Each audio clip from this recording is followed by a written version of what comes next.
اسلام میں افتخار یہی ہے، عیسائی لوگ نعوذ باللہ من ذالک عیسیٰ علیہ السلام کے علاوہ اور کسی کو نہیں مانتے، لیکن ہمارے ہاتھ میں فخر کی بات ہے کہ ہم یہاں سے وہاں تک تمام انبیاء و مرسلین کو مانتے ہیں۔ یہی سبب ہے کہ غیر جانبدار عیسائی اس بات کو قبول کرتے ہیں اور قبول اسلام کا سبب بنتا ہے۔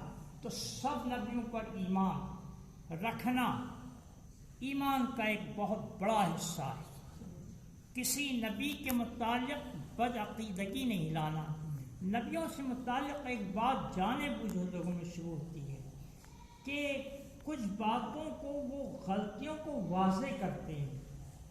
خبردار، اگر اپنے ایمان کا خرابہ کرنا ہے تو ایسا کرو۔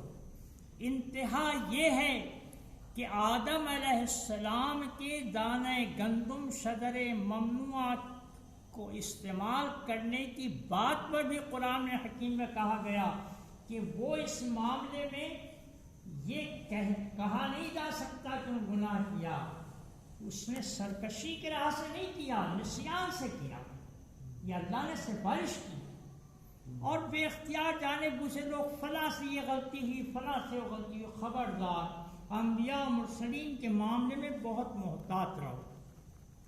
یہ انبیاء و مرسلین پر بات ہے۔ کتابوں کی بات کہ واضح طور پر قرآن حکیم سے پہلے 3 کتابیں زبور، توریت، انجیل، یہ سب اپنی جگہ برحق رہیں۔ فرق یہ رہا کہ قرآن حکیم کی حفاظت کا اللہ نے وعدہ کیا اور وہ کتابوں کا معاملہ ترمیم کا ہو گیا، تبدل کا ہو گیا۔ اب ہم اور کسی کتاب پر ایمان، وہ کتابیں نازل ہوئی ایمان ہو، لیکن وہ کتاب کے مواد کو ہم نہ دیں۔ ایک مرتبہ حضرت عمر بہت توجہ سے وہ سنانے لگے اور آپ کا چہرہ متغیر ہونے لگا، تو حضرت ابو بکر صدیق رضی اللہ عنہ توجہ دلائی کہ دیکھ رہا ہے کہ حضور کی کیفیت کیا ہو رہی ہے۔ تو پھر آپ نے بتایا کہ یاد رکھو، یہ پیغام آ جانے کے بعد اب ہر چیز تمہارے لیے درست نہیں رہی۔ تو یہ کتابوں پر ایمان کے قرآن حکیم کے نزول کے بعد وہ تمام چیزیں منسوخ ہو گئی۔ یہ کتابوں پر ایمان۔ روز آخرت پر ایمان۔ روز آخرت پر ایک بات ذہن میں بار بار آتی ہے کہ اگر روز آخرت پر ایمان نہ ہوتا تو ہم لوگ کئی خودکشیاں کر لیتے۔ وہ ایک دلاسا ہے، کسی نے کچھ برا کیا، اللہ دیکھ، اللہ کے سپرد کر دو۔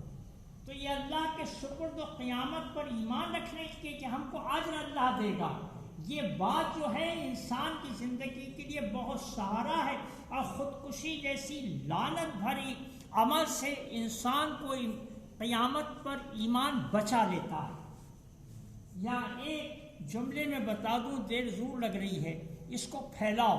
مسلمانوں میں کہیں کہیں خودکشیاں ہو جاتی ہے، بتاؤ کہ خودکشی کرنے والے کی کسی صورت میں بخشش اس کے لیے دعائے مغفرت بیکار ہے۔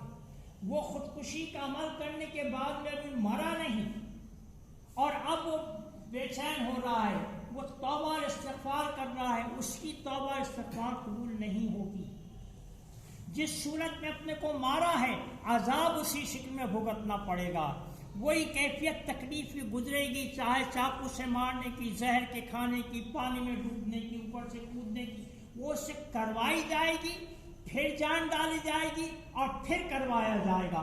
تو اس طرح ہمیشہ ہمیشہ چلتا رہے ابد تک۔ تو یہ بات پھیلاؤ لوگوں تک۔ اب بات طویل ہو گئی ہے، اب یہ